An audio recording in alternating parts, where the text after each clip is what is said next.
కూతురికి గొప్పింటి సంబంధం చెయ్యాలని అత్యాశకు పోయింది భాగ్యం. చేతిలో చిల్లిగవ్వ లేకపోయినా కోటీశ్వరుడుగా నాటకమాడి రామరాజు కొడుకు చందుతో పెళ్లి చేసింది భాగ్యం. ఆ పెళ్లి ఖర్చులకు కావాల్సిన 10 లక్షల్ని కూడా చందు దగ్గరే లాగేసింది శ్రీవల్లి. ఇప్పుడు ఆ 10 లక్షల అప్పే ఆమె మెడకు చుట్టుకుంది. చివరకు అత్తింట్లోనే దొంగతనం చేసే పరిస్థితికి తీసుకొచ్చింది. నేటి రాత్రి ప్రసారం కాబోయే 230వ ఎపిసోడ్లో ఏమైందంటే, పెద్దోడు చందు దగ్గర తీసుకున్న 10 లక్షలు ఇస్తారా లేకుంటే నన్ను చంపి మీరు చస్తారా అంటూ పుట్టింటికి వెళ్లి పెంటపెట్టింది శ్రీవల్లి. అయితే ఈ 10 లక్షలు తిరిగి ఇచ్చి నీ కాపురాన్ని నిలబెట్టాలంటే ఒక్కటే మార్గం, రామరాజు ఇంట్లో కన్నం వేద్దాం అని సలహా ఇస్తాడు శ్రీవల్లి తండ్రి ఆనందరావు. ఇంటి పెత్తనం నీ చేతుల్లోనే ఉంది, బీరువా తాళాలు కూడా నీ దగ్గరే ఉన్నాయి, కాబట్టి ఈజీగా డబ్బుల్ని దొబ్బేయొచ్చు, దీనికంటే మనకి వేరే మార్గం లేదు అని ఆనందరావు శ్రీవల్లిని ఒప్పించాడు నిన్నటి ఎపిసోడ్లో. ఇక ఈ రోజు రాత్రి ప్రసారం కాబోయే ఎపిసోడ్లో ఏమైందో చూసేద్దాం. ఇంట్లో అందరూ నిద్రపోతూ ఉంటారు. శ్రీవల్లి మాత్రం నిద్రపోకుండా అన్ని దేవుళ్లకు మొక్కేస్తూ ఉంటుంది. మా నాన్న వచ్చి మా ఇంట్లో కన్నం వేసే వరకు ఎలాంటి సమస్య లేకుండా కాపాడు తల్లి అంటూ తెగ మొక్కేస్తూ ఉంటుంది. చేసేదే వెధవ పని, మళ్లీ ఆ వెధవ పనికి దేవుళ్లకు కొబ్బరికాయ కొడతానంటూ మొక్కుకుంటుంది శ్రీవల్లి. ఇంతలో మన ఇడ్లీగాడు, అదే ఆనందరావు, దొంగ అవతారంలో ఎంట్రీ ఇచ్చేస్తాడు. ఫుల్గా ప్రిపేర్ అయి వచ్చి శ్రీవల్లికి ఫోన్ చేస్తాడు. రింగ్ వినిపించగానే శ్రీవల్లి కంగారు పడిపోతూ బయటికి పరుగు తీస్తుంది. అక్కడ్నుంచి లేవబోతుంటే నిద్రలో ఉన్న పెద్దోడు ఆమెపై చెయ్యి వేస్తాడు అనుకోకుండా.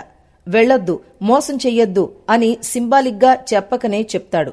అయితే శ్రీవల్లి అతని చేతిని మెల్లగా పక్కకి జరిపి ఫోన్ పట్టుకుని బయటికి వెళుతుంది. శ్రీవల్లి ఫోన్ లిఫ్ట్ చేయగానే, అమ్ముడు, దొంగతనం చేయడానికి నేను ఫుల్గా రెడీ అయి వచ్చేశాను, తొందరగా నువ్వు తాళాలిచ్చి డోర్ తీసి పెడితే వచ్చి దొంగతనం చేసేస్తా, ఆ 10 లక్షలు కాజేస్తా అని అంటాడు ఆనందరావు. దాంతో శ్రీవల్లి, ఏమో నాన్న, నాకు చాలా భయంగా ఉంది అని అంటుంది. లేదమ్ముడు, నువ్వు మీ నాన్ని చాలా తక్కువ అంచనా వేస్తున్నావు. నేను చిన్నప్పటినుంచే దొంగతనంలో పండిపోయాను, నువ్వేం టెన్షన్ పడకు, మూడో కంటికి తెలియకుండా డబ్బులు తీసుకుని వచ్చేస్తా అని అంటాడు. దాంతో శ్రీవల్లి, బయట తిరుపతి బాబాయ్ నిద్రపోతున్నాడు, చూసుకొనిరా నాన్న అని అంటుంది. వాడే పిల్లి పిత్రేగాడు, నన్నేం కనిపెట్టలేడు, నువ్వు టెన్షన్ పడకుండా ముందు డోర్ తీ అని అంటాడు ఆనందరావు. సరే నాన్న, తాళాలు టేబుల్ మీద పెడతాను, డోర్ తీసి పెడతాను, వచ్చేయ్ అని అంటుంది శ్రీవల్లి. ఓకే అమ్మడు, కాసేపట్లో మీ నాన్న మీ ఇంట్లో దొంగగా కుడికాలు పెట్టేస్తాడు అంటూ తెగ ఎగ్జైట్ అయిపోతూ ఉంటాడు ఆనందరావు. నాన్నోయ్, నాకు చాలా భయంగా ఉంది, కాస్త జాగ్రత్త నాన్న అని అంటుంది శ్రీవల్లి. అబ్బే, చిన్నపిల్లలకు చెప్పాల్సిన డైలాగులు నాకు చెప్తావేంటమ్ముడు, ఆరితేరిన గజ దొంగని నాకే చెప్తావా, ఫోన్ పెట్టేసి నువ్వు పనిచూడు అని అంటాడు ఆనందరావు. ఇక తాళాల కోసం గదిలోకి తిరిగి వెళుతుంది శ్రీవల్లి.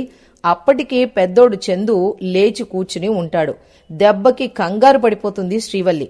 ఎవరు, ఫోన్లో ఎవరు అని పెద్దోడు నిలదీస్తాడు. అంటే బావా, అది విన్నావా అని శ్రీవల్లి కంగారుగా అడుగుతుంది. నాకేం వినిపించలేదు గాని ఫోన్లో మాట్లాడుతున్నట్టు అనిపించింది, ఇంతకీ ఎవరు అని అడుగుతాడు చందు. అమ్మయ్యా, వినలేదా, బతికాన్రా దేవుడా అని ఊపిరి పీల్చుకున్న శ్రీవల్లి, మా అమ్మతో మాట్లాడుతున్నాను బావా అని అంటుంది. ఆ మాటతో చందు, హా, ఏదో దొంగలు మాట్లాడుకున్నట్టు అర్ధరాత్రి పూట ఫోన్లేంటి, పగలు మాట్లాడుకోలేరా అని అంటాడు. అంటే పగలు ఇంటి పనులు కదా బావా, అందుకే ఇప్పుడు మాట్లాడుతున్నా అని కవర్ చేసేస్తుంది శ్రీవల్లి. దాంతో చందు, సర్లే వచ్చి పడుకో అని అంటాడు. ఇక శ్రీవల్లి పడుకుని ఈ తాళాలు బయట ఎలా పెట్టాలి, డోర్ ఎలా తీయాలి అని ఆలోచిస్తూ ఉంటుంది. మా నాన్న వచ్చేస్తాడేమో, డోర్ ఇంకా తీలేదే అని టెన్షన్ పడుతూ ఉండగా పెద్దోడు నిద్రలోకి జారుకుంటాడు. శ్రీవల్లి మెల్లగా లేచి తాళాలు తీసుకుని బయటకొచ్చి పైనున్న బల్లపై తాళాలు పెడుతుంది. బయట నిద్రపోతున్న తిరుపతి గురకపెట్టి పడుకోవడాన్ని చూసి ఈ ఐటం రాజా ఇప్పట్లో లేచేట్టు లేడు అనుకుని మెల్లగా వెళ్లి డోర్ తీస్తుంది. తలుపు తీసేసరికి బిత్తరపోతుంది శ్రీవల్లి. ఎదురుగా ధీరజ్ ఉంటాడు. అతన్నలా చూసేసరికి షాక్ అయిన శ్రీవల్లి, నువ్వేంటి ఇక్కడా అని అడుగుతుంది కంగారు పడుతూ. నా సంగతి సరే, ఈ టైంలో నువ్వేంటి వదినా అని అనుమానంగా అడుగుతాడు ధీరజ్. అది అంటూ నీళ్లు నములుతూ ఉంటుంది శ్రీవల్లి. రోజు 10 గంటలకే డోరు లాక్ చేస్తారు కదా, ఎవరు బతికినా చచ్చినా మీరు డోర్లు ఓపెన్ చేయరు కదా, అలాంటిది ఈ టైంలో మీరంతటి మీరే డోర్ ఓపెన్ చేస్తున్నారు ఎందుకు అని అడుగుతున్నాడు ధీరజ్. అంటే తలుపు తీయకపోతే వచ్చేస్తారు కదా అని అంటూ నోరు జారేస్తుంది శ్రీవల్లి. వచ్చేస్తారా, ఎవరు అని గుచ్చిగుచ్చి అడుగుతాడు ధీరజ్.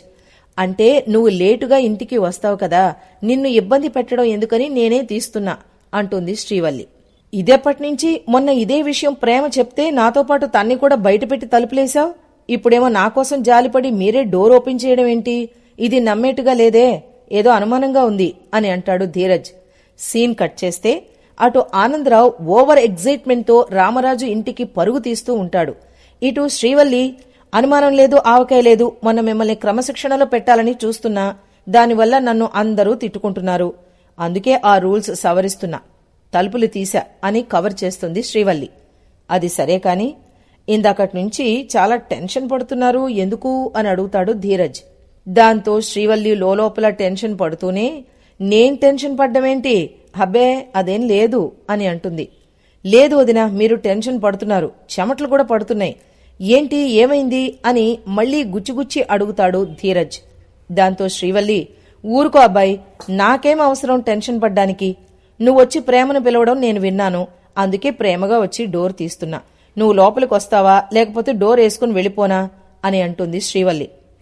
వస్తాను వస్తాను అంటూ లోపలికొచ్చేస్తాడు ధీరజ్. ఆ తర్వాత ఈ టైంలో నాన్న రాలేదు కాబట్టి సరిపోయింది, లేకపోతే కొంపలు అంటుకునేవి దేవుడా అని అనుకుంటుంది శ్రీవల్లి. అయితే ఈ దొంగతనం ఎపిసోడ్ ఇంకా కొనసాగుతూనే ఉంది. రేపటి ఎపిసోడ్లో ఏమైందో చూసేద్దాం.